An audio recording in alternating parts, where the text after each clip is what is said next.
Good evening. Scary moments in a midtown neighborhood early this morning when 5 masked suspects burst into a home. Police say the homeowner was shot after a confrontation with the intruders. CTV's Janice Golding is live in the neighborhood tonight with the latest. Janice. Nathan, residents in this quiet North Toronto neighborhood are expressing concern tonight as Toronto police investigate a violent home invasion. Neighbors on Glencairn near Avenue woke up to the sight of police tape and a forensics van as investigators looked for clues in a violent home invasion. Terrifying. It's actually terrifying what's happened to Toronto. I'm so scared, you know. My heart was pounding. I have a baby and I have a toddler. I'm shocked. Police say they received reports of gunfire around 2:15 a.m. It's like 2-something a.m. and 5 guys tried to get in, and then Dad came downstairs to confront them, and I guess they shot him in the leg. Friends say the family was home at the time of the break-in, and the home's owner was shot in a struggle with the masked suspects. It's a home invasion. They didn't try and get the car, so I don't know what they were doing. Usually these are related to auto theft. Many in the Lytton Park area expressing disbelief that their neighbor had been wounded. It's very scary. We wouldn't think that it would happen in this area. It's not the neighborhood where you'd see something like this happening. An adult male was transported to hospital in serious but non-life-threatening condition. I think everyone in the community is extremely concerned, and it is time for them to step up the enforcement. There needs to be increased police presence in the neighborhood. I live a few blocks away, and there on our street we've had 4 car steals, 1 invasion, looking for keys. It's just happening too often. Still, many are expressing relief the victim was not more seriously wounded. The dad is okay, and he's in the hospital, and he has to be there for a few days, but he's totally fine. The investigation continues. At this point, investigators do not have suspect descriptions available. Anyone with any information is asked to contact Toronto Police. Reporting live, I'm Janice Golding. Now back to Nathan. Thank you, Janice. Next to Mississauga, where police are investigating the death of a child outside a high-rise building. Investigators say the child may have fallen from a balcony. CTV's Raheem Ladani is live outside the building tonight with more on this tragic story. Raheem. Michelle, the people who live in the condos behind me remain deeply shaken about what happened here Monday afternoon, and they're trying to come to terms and figure out how a 4-year-old could have fallen from a balcony. A Peel police cruiser sits in front of this condo development in Mississauga, where this past Monday, a 4-year-old child reportedly fell from one of the apartment balconies. I started asking the construction people, and they said they saw people trying to resuscitate someone. Police say the child was found on the ground when officers arrived just after 4:30 in the afternoon. Multiple residents tell us they heard the child fell from the 17th floor after dropping something over the balcony. The child was transported to hospital and has since passed away. I cannot even imagine this. It's the saddest thing that as a mother I cannot even think about it. The Exchange District condos are located across from Square One Shopping Centre. CTV News reached out to the developer, Camrost Felcorp, for comment, but haven't received a response. Sue Alsor says management isn't keeping residents informed either, leaving them with safety concerns, living in these buildings with many young children. It's unfortunate that they don't tell us, because you should prepare. You should let people don't be careful. Send an email or something, double secure. Major construction is ongoing on the site to complete the 4 towers with more than 2,000 units. Peel police say this remains an active and sensitive investigation. And because it is an active and sensitive investigation, police haven't released any other details surrounding the circumstances that led to this incident. They're asking for patience and understanding. Reporting live, I'm Raheem Ladani. Michelle, back to you. Thank you, Raheem. Well, it has been a significantly rainy day across the GTA. The area was under a rainfall warning for most of the day, up to 40 millimeters of rain possible by the end of the day. And commuters this morning found large pools of water on several roads and highways across the city. Conservation authorities are reminding people to be careful around riverbanks and floodwater. And this is a live look of how it looks this evening. Not looking too bad. People enjoying the rink at Nathan Phillips Square, although certainly mild out there. I'm not sure how the ice is at this hour. Lindsay Morrison is here with all the details. And a lot going on, Lindsay. Lots going on, not just today, Michelle, but as we look ahead to the next couple of days. Wow, we've got more active weather in store with different types of precipitation this time. But here's what's happening right now. The bulk of the heavy rain is now finished. We've got another wave of moisture just starting to push across southwest Ontario, so we might get a little more in the way of wet weather, but Environment Canada has brought the rainfall warning to an end for us here in Toronto. It remains in place for Durham region, north toward Uxbridge and including Peterborough. Freezing rain warnings remain in place for areas of eastern Ontario also. Temperature-wise, we are at 5 degrees in Toronto. Didn't quite get as mild as we were hoping a little bit earlier in the day. However, communities closer to the Lake Erie shoreline did, with daytime highs in the teens today. We are tapping into a westerly wind right now. That wind is going to strengthen through the night tonight. You'll notice it overnight and into tomorrow. Might climb another degree or two before dropping to about the freezing mark through the overnight hours. A heads up for Friday and for Sunday. We will tell you why coming up in your weather forecast. For now, though, Nathan, over to you. Thank you, Lindsay. Also tonight, while we deal with rainfall, an ice storm is hitting eastern Ontario and Quebec, impacting travel and potentially causing widespread power outages. But first, a man was sent to hospital after an early morning shooting near Jane and Finch. It happened at an apartment building just after 2:30 a.m. Police found a man in the hallway who'd been shot in the leg. Now, he was taken to hospital with serious but non-life-threatening injuries. No suspect descriptions have been released, and police are asking anyone with information to come forward. And a man's been seriously injured in a stabbing downtown. Now, police were called to Union Station just before 9:30 this morning. The victim had left the area but was found nearby and taken to hospital with non-life-threatening injuries. A suspect has been arrested, but police have not given any details on their relationship with the victim. Durham police are offering a $15,000 reward for information leading to the person who shot and killed an Oshawa man nearly 3 years ago. To these people, you need to come forward. The only morally right thing that you can do before the legal and karmic repercussions come your way. Michael Negris was shot and killed after finishing his shift at Cash Connections near King Street West and Park Road South on March 30th of 2023. Police say he was targeted.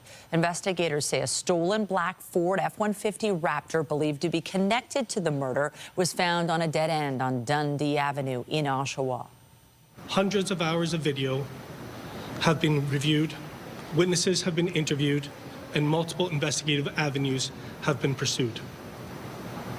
Importantly, our investigation has uncovered nothing in Michael's personal or professional life that would explain why he was targeted.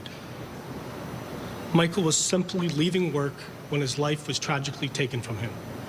Police have released photos of 2 suspects believed to be involved. Investigators say the pair have ties to Toronto's Keele and Lawrence area. A man's been taken to hospital following a crash in Mississauga. It happened around 11:40 a.m. near Dundas and Dixie. Police say 3 vehicles collided. A 30-year-old man was taken to hospital with serious injuries. All the drivers involved remain at the scene. The cause of the crash is still under investigation. A frightening scene in Bloor West Village today when a vehicle burst into flames near Runnymede Station. Yeah, we can sneak by. Oh. This was the scene on Kennedy Avenue north of Bloor Street just after 11 this morning. A vehicle engulfed in flames and an explosion could be heard. Firefighters arrived on scene. They quickly extinguished the fire. No injuries reported. Next to the courts in the sexual assault trial of billionaire businessman Frank Stronach, the defense called 2 Peel Regional police officers. The officers were questioned about their investigation into the allegations made by the 7 complainants who initially came forward. The defense asked if the statements were taken at face value or if they were actively pursued. The officers testified they were limited given the length of time which had passed since the allegations. The Crown is only seeking convictions on 7 of the initial 12 charges against Stronach. He's pleaded not guilty to all counts. Still ahead, the Liberals move closer to a majority. Yet another MP crosses the floor to join Carney's team, this time from the NDP. What led to the move? And lots of reaction. The province says elementary school teachers will no longer have to pay out of pocket for classroom supplies and will soon have access to an annual spending account. However, critics say the move is not addressing the chronic underfunding of Ontario schools. CTV's Queen's Park Bureau Chief Siobhan Morris has the details. You can't make a masterpiece without them. Paintbrushes, paints, and paper too. And that's a dock? Ontario is putting up $66 million of new funding to make sure they get into little hands. The days of teachers having to, put their hands in their own pockets to pay for school supplies, those days are done.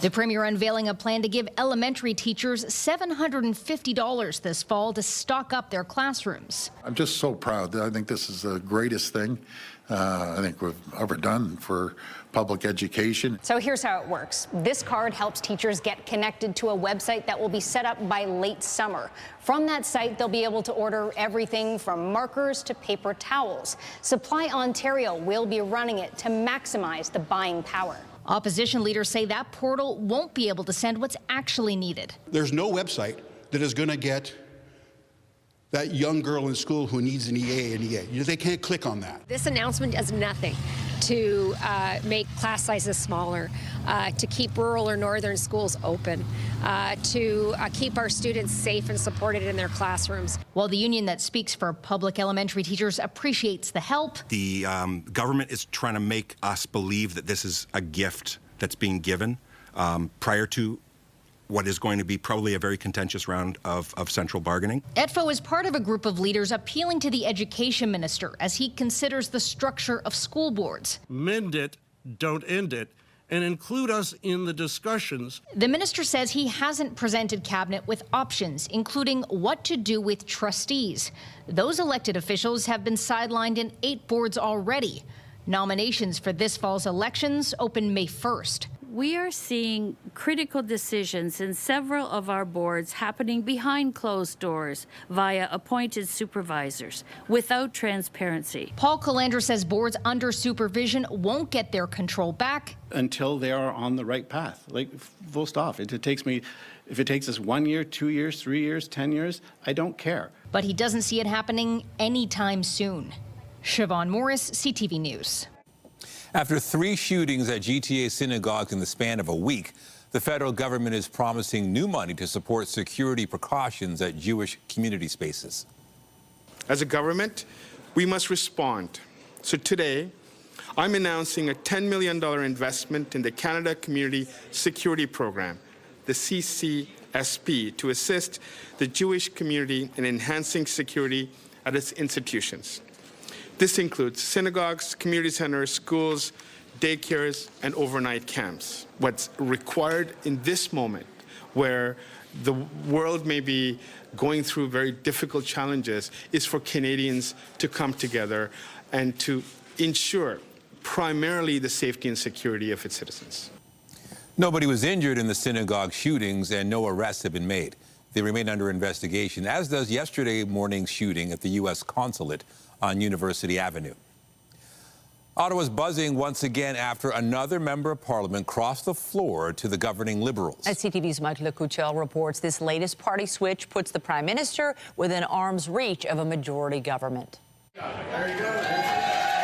It was another hero's welcome for the latest opposition MP to join the Liberals. This time, it was a member of the NDP.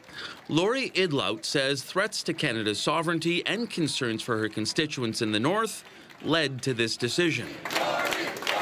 There are a variety of many things that have allowed me to really reflect on this, and I'm very thankful to be so warmly welcomed. Now, ahead of her introduction to caucus, the Prime Minister praised Idlout's work as an MP. We've had conversations about what we can do, both large and small, in Nunavut. The mood within the NDP today was decidedly more dour.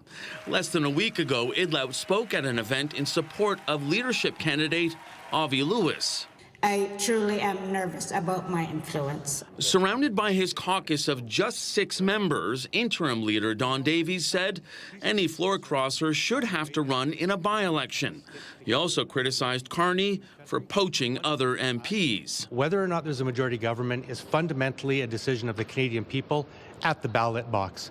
And it should happen that way, not through backroom deals. A similar sentiment was being shared by Conservatives who have lost their share of floor crossers in recent months. To see her now go to the Liberals, who she's so readily criticized over the last number of years, to me it's a little strange. And I've seen comments from people in Nunavut that a lot of comments that aren't happy with her move. Now, Carney's path to a majority government just got a lot easier. If the Liberals win 2 out of the 3 by-elections next month, they will secure it, nearly a year after forming a minority government.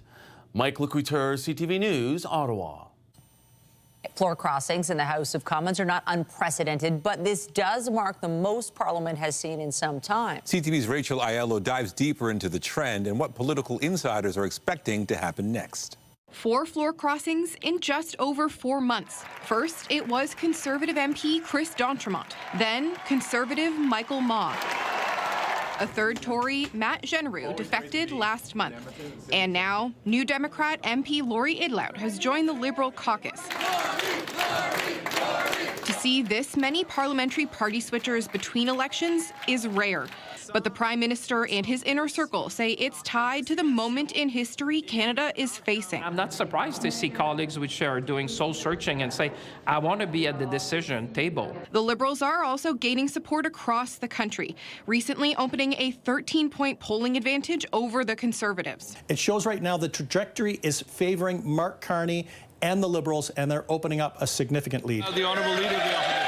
And while critics accuse Mark Carney of undermining the democratic process, this kind of backroom dealing has always been fair game in our political system, and it may not be over yet. There are rumors of other Conservatives that might be in play, and I would assume that the government is lavishing those people with attention, trying to make that decision a little bit easier for them. In order to beat Chrétien's record of poaching 5 PC and NDP MPs during the 36th Parliament, the Prime Minister would need to convince 2 more MPs to cross the floor. And with this Parliament now looking more stable, time may be on Carney's side. Rachel Aiello, CTV News, Ottawa. And we mentioned earlier those upcoming federal by-elections. Elections Canada is reminding residents of 2 Toronto ridings that will be going to the polls next month. By-elections taking place after cabinet ministers Bill Blair and Chrystia Freeland resigned as the Liberal MPs for Scarborough Southwest and University Rosedale. This most recent floor crossing means the Carney Liberals can secure a majority without a win in a Quebec riding that's also voting after last year's election result was annulled. Elections Canada says voters must have resided in the participating ridings as of March 8th to cast a ballot. Election Day is April 13th. As Ottawa winds down the number of temporary work permits it's offering, advocates for small businesses say they could soon be left scrambling to find enough employees. The Canadian Federation of Independent Business says more than 1.3 million temporary work permits are set to expire by year's end. The organization's president, Dan Kelly, says that'll see many workers either leaving the country or left in limbo waiting for new paperwork. The CFIB pointed to a survey suggesting most members would face challenges if they couldn't rely on foreign workers. The group called on Ottawa to take steps to grandfather in temporary foreign workers already in the country and new pathways for lower-skilled applicants who've maintained legal status. And amid trade tensions with the U.S., a new poll shows most Americans don't want there to be any tariffs on Canada at all.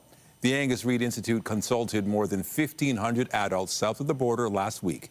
51% said they oppose the charges on imports from this country.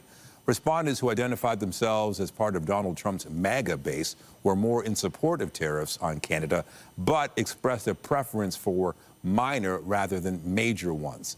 This comes as the 2 countries and Mexico prepare for the review of their shared trade agreement this summer.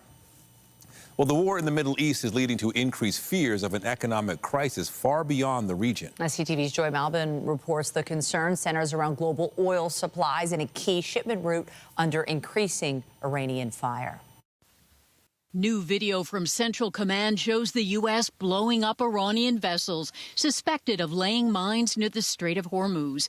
Tehran has effectively closed the shipping lane, attacking more than a dozen oil tankers trying to pass, choking off the world's lifeline for oil, and sending energy prices soaring, triggering the largest release of emergency reserves thanks to oil-rich nations. Our countries will be making 400 million barrels of oil available. I repeat, 400 million barrels of oil. Canada helping to offset global shortages too. Canada will do its part to contribute to the world's supply. That will bring prices down for Canadians. That will keep prices affordable for Canadians. With the U.S. and Israel targeting Iranian military sites and Iran retaliating with a new wave of missile and drone attacks, President Donald Trump telling reporters, right now, they've lost their Navy, they've lost their Air Force, they have no anti-aircraft apparatus at all, they have no radar, their leaders are gone, and we could do a lot worse. The president promising to hit harder, but also saying the war is pretty much over. Which is it? Is the war ending soon, or are we on the brink of the worst fighting yet? Mixed messaging from Washington isn't going over well. Key Trump supporters like Joe Rogan publicly criticizing the war as a betrayal. He ran on no more wars and these stupid, senseless wars, and then we have one that we can't even really clearly define why we did it. With the new supreme leader, Iran insists it alone will decide the war's end, as the FBI now warns sympathizers or proxies could try to launch attacks on U.S. soil. Joy Malbin, CTV News, Washington.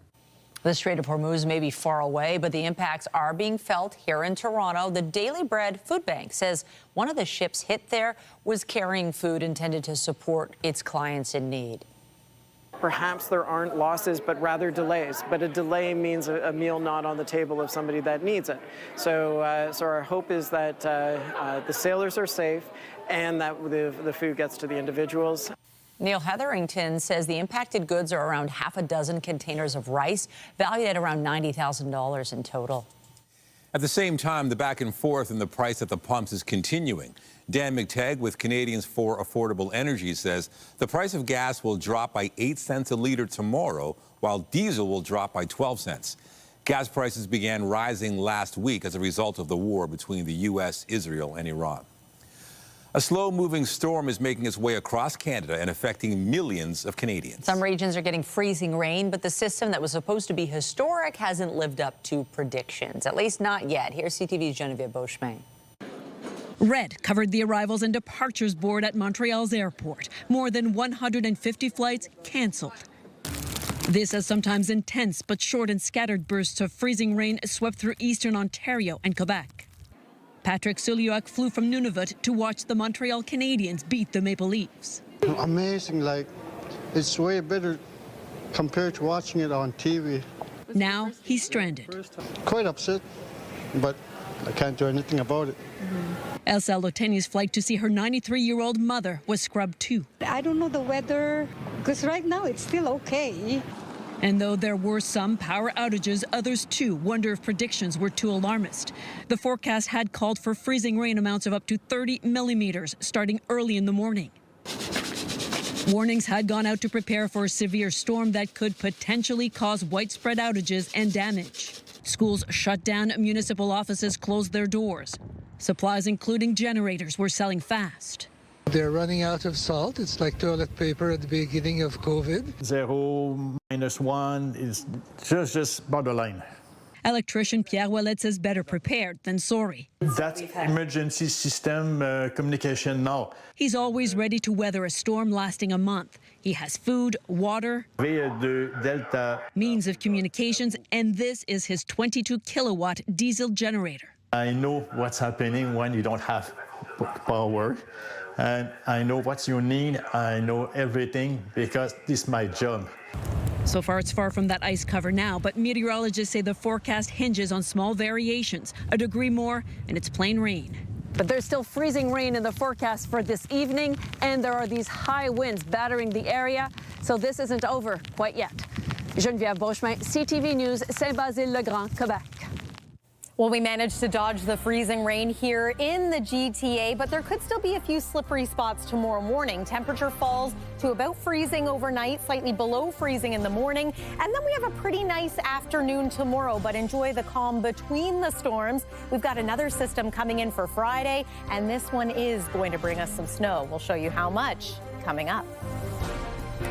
And coming up, the rise in scams involving artificial intelligence. Toronto police sound the alarm amid a sophisticated change in tactics and tens of millions in losses. Still ahead, helpful tricks to avoid getting duped. I'm Pat Foran. Coming up on Consumer Alert, there's a government plan to help Canadians with disabilities save for the future. The program is generous, but some families say, well, it's easy to put money into the plan. It can be difficult to get it out. We review RDSPs. That story is just ahead.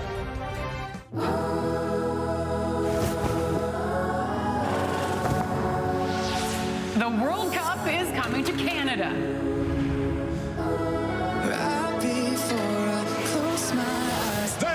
Dreams are fulfilled. Canada, this is the moment we've all been waiting for. That's what they came for!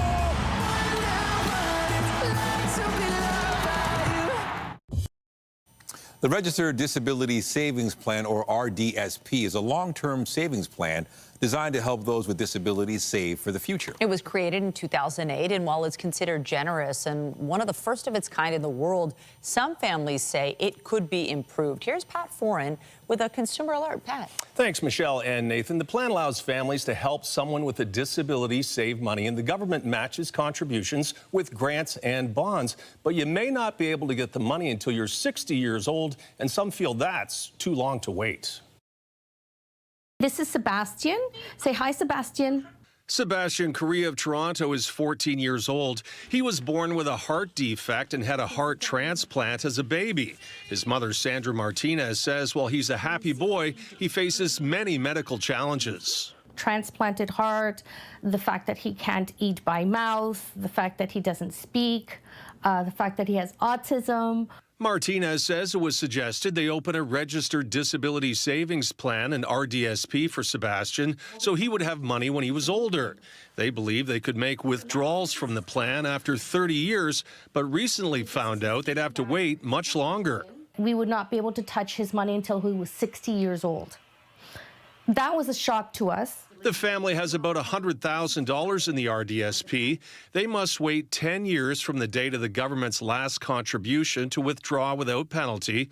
In most cases, you must wait until you are 60 to withdraw funds from the RDSP without penalty. Martinez says by then, they won't be around to help. Unfortunately, I don't think that he will get to 60 years old. The penalty for early withdrawals is substantial, 3 times the amount taken out. Martinez says trying to get information on the plan has been frustrating. If we were told at the very beginning when we sat down with an advisor at the bank that it would have been 60 years, we would never have done it. It is complex, and again, it's relatively new. Brendan Pooran's law firm specializes in supporting those with disabilities. He says while the goal of the RDSP is to promote long-term savings, he believes changes to the plan could benefit many families. There are some creative solutions that the government could potentially consider when it comes to allowing people to access their funds. Martinez says changes are needed. I'm pretty sure there are more families like us that are in the same situation. And you can find information about RDSPs online before signing up with the plan. Make sure you understand the rules, and if you already have one, know the penalties involved before withdrawing funds. On your side, I'm Pat Foran. If you have a consumer story idea, email us at alert@ctv.ca. All right, to the forecast, still mild out there, but we've had rain from morning until seemingly night. It's not going to end, so it seems. Did you get woken up by the thunder, the storm last night? No, I slept right through it. Some people were complaining about that, and that could maybe happen overnight again. It's possible. It looks like we've seen the worst of the thunderstorm activity and the heavy rain, which is good.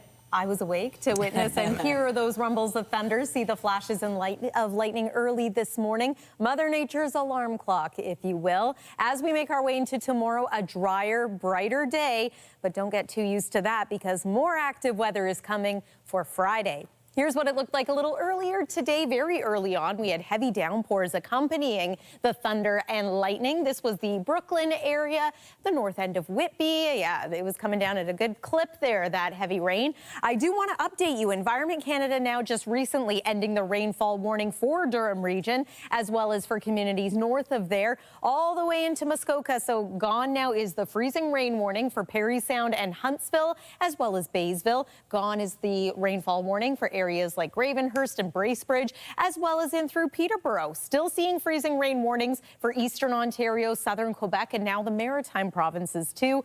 And there's a rainfall warning hanging on in the Kingston area. There's the freezing rain. I'll step aside here so you can see that there is still a little bit of activity pushing its way across southwestern Ontario. Might be getting some ice pellets if you're joining us from the Bruce Peninsula. Showers, maybe an embedded thunder shower for this evening before we dry out further overnight.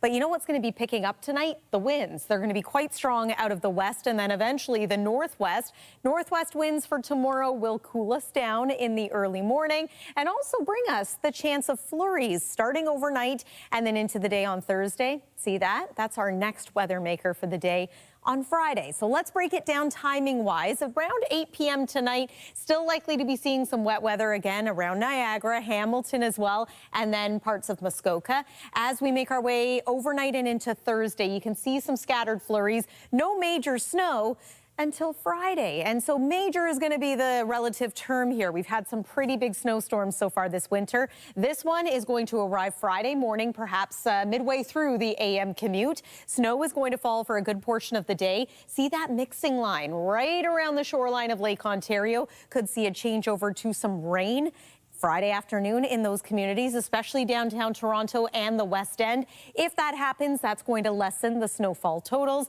But then it looks like some flurries will persist overnight and into early Saturday morning before we get another break on Saturday. So again, remember what I said. We are expecting some snow, but if we get some rain mixing in here, these numbers will be less. I'm thinking at this point maybe 5 to 7 centimeters of snow around Toronto, but parts of ski country could get 15 centimeters of snow or more. That's great news ahead of March break.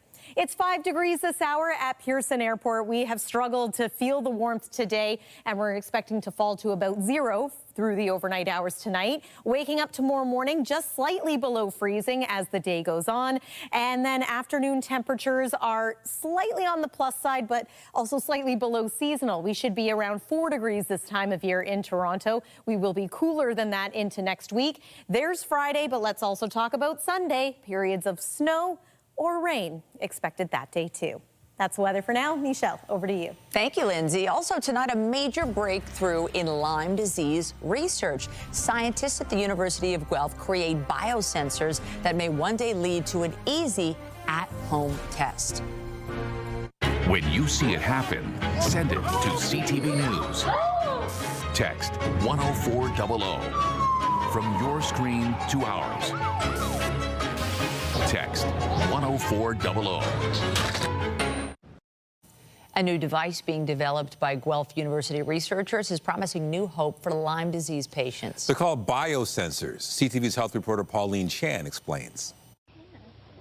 Diagnosing Lyme disease has been a challenge for decades. It's easy if you spot the telltale bullseye rash in the earliest stages of infection, but others will have to rely on a two-tier diagnostic test after other illnesses have been ruled out. What that basically means is that it's looking at the patient's immune response for evidence that it's seen the pathogen. So it doesn't detect the Lyme bacteria, only whether your immune system has ever reacted to it. If the bacteria has not been in your system long enough for an immune response, you'll get a false negative. And if you had Lyme long ago, but then had another more recent infection, the test is also useless. But a new device, known for now as the Lyme biosensor, promises to revolutionize Lyme testing by looking for the bacterium itself. We see it as finding a needle in a haystack. It's hiding. And so there's typically not enough material to trigger a positive on these biochemical or molecular assays. So that's why we've been stuck in this immunological model of testing for Lyme disease. It only takes a fraction of a drop of blood for their test. So that blood goes on a specially prepared surface. That surface, scientific term for that surface is called semiconductor. The semiconductor, like those used in electronic devices, is extremely sensitive, enough to detect the Lyme disease-causing bacteria, Borrelia burgdorferi. The sensor is the product of an absolutely brilliant platform. The biosensing device itself was developed by Dr. Gil Shalev at Ben-Gurion University. I have a tremendous sense of optimism with this test. We want people to know that we believe it's possible for this type of intervention to come to market eventually and to make a big difference in the lives of Canadians. It is still under development at the University of Guelph, but eventually they hope to have small biosensors widely available at hospitals and doctors' clinics. Pauline Chan, CTV News. The city's new LRT lines can now be moving a bit faster as the TTC rolls out promised improvements to signal priority. Much of the new Line 5 is located underground, but the portion between Don Valley and Kennedy stations is above ground, which has led to longer waits for trains stuck in traffic. The city says the first stage of signal priority is now in place on Line 5 and Line 6, which runs entirely above ground on Finch West. Signal priority means trains will move through intersections before vehicles making left turns. Meanwhile, the city is asking for help to choose the names of its new electric ferries. The city says its existing ferries are between 61 and 90 years old, and they're preparing for the first of the new vessels to arrive late this fall, with commissioning set for next year.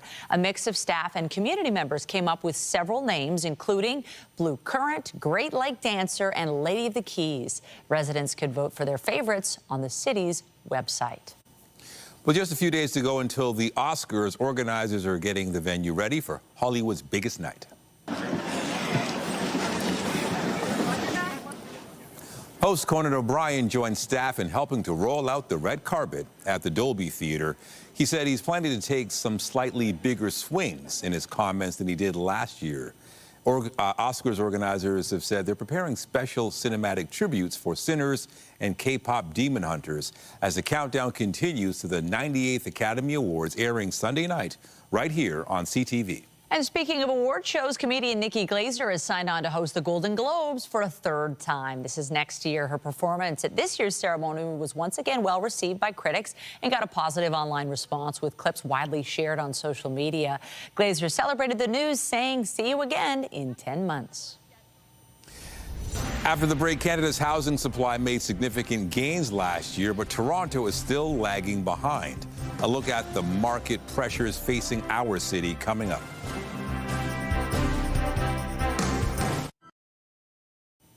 Gas prices have spiked over the last week because of the conflict in the Middle East, but Canadians could soon get a break at the pump. BNN Bloomberg's Marilla Fernandez has more. The International Energy Agency says it will release 400 million barrels of oil, which will be the largest release it's ever done. The oil will come from the reserves of countries that are part of the agency, including Canada. More than 1.2 billion barrels are held as emergency stock. Oil, of course, in short supply, with tankers backed up at the Strait of Hormuz because of the Middle East conflict. Typically, about 15 million barrels would pass through the strait every day.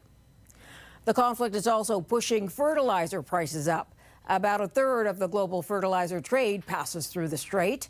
A vessel that loads up in the Middle East takes about a month to get to the U.S. before it gets sent to farmers. That means both supply and pricing could have a negative effect on spring planting in North America. Shares in Campbell's are down today after the company cut its profit outlook in its latest earnings report. A January snowstorm disrupted supply chains, and it's been dealing with tariffs on aluminum and steel, as well as the high cost of beef. Campbell's is best known for its canned soups. Here are the closing numbers for the day. The Canadian dollar down a fraction to 73.61. West Texas Intermediate up over $3 to 87.25. Western Canadian Select is down over $8 to 68.31, and the TSX lost 150 points today. Those are your business headlines. I'm Marilla Fernandez. Cineplex says its box office revenue last month was down year over year. It came in at $32.4 million, $2.5 million below the amount from February of 2025. The company's chief executive says the 2026 film slate really begins to take off this month. Ellis Jacob noted that last weekend's #1 movie, Hoppers, had Pixar's biggest opening for an original film since 2017. As tech giants roll out more artificial intelligence tools, both for users to access and to replace or add to human staff, Meta is launching new tools aimed at halting scams on its platforms. The company says that'll involve steps like deploying AI to warn users if an account is impersonating a public figure or a brand. Facebook and WhatsApp will also notify users if messages follow common scam patterns. Meta's pushed back on estimates showing 10% of its 2024 sales were from ads or scams and banned goods, saying it aggressively combats scam activity. Federal figures show Toronto fell behind much of the rest of Canada when it came to building new homes in 2025. That conclusion was shared by Canada Mortgage and Housing Corporation in its spring housing supply report. Nationwide construction was up 6% year over year to 259,000 units. Most major markets saw activity exceeding the 10-year average. Toronto, on the other hand, fell below its historical average and saw the smallest amount of housing built per capita among Canada's 7 largest regions. CMHC says the housing system faces ongoing headwinds from subdued demand, slower population growth, and cost pressures on potential home buyers. Toronto Police kicked off Fraud Prevention Month with a warning about an increasing number of scams involving artificial intelligence. CTV's John Musselman reports on the troubling shift resulting in millions in losses. Artificial intelligence is changing how we work, how we live, and how we collect and share information. And Toronto Police fraud investigators say criminals are using AI technology against you to steal your money. Criminals are now able to gather information faster, personalize their approach, and impersonate trusted individuals or organizations. Experts call it a sophisticated shift. It's no longer just about protecting passwords or avoiding suspicious links. AI makes the scams more believable, and the criminals want to gain your trust first, then they go after the money. Take a look at these numbers. Including identity theft, social engineering, romance, and investment scams, it's costing between $50 and $90 million or more. This AI security expert recommends families, including parents and grandparents, use safe words on phone calls. Family members that you're used to communicating with, I think it's pretty common to have some form of safe word that is a bit odd, that you can use just to verify that this is the real deal. I think also if you're communicating with someone who's using voice as the deepfake, it's always good to ask questions that are a little out of the ordinary, because AI-generated deepfakes sometimes aren't necessarily all that good at handling questions that are out of the box. Toronto Police recommend these tips as well. Pause and verify. Do not rely on caller ID or voice recognition. Contact organizations directly. Be cautious of pressure tactics, and limit personal information that you share publicly online. Today's news conference at police headquarters marks Fraud Prevention Month in the city. John Musselman, CTV News. Just ahead, 102 years old and still running. We catch up with the centenarian who keeps winning races.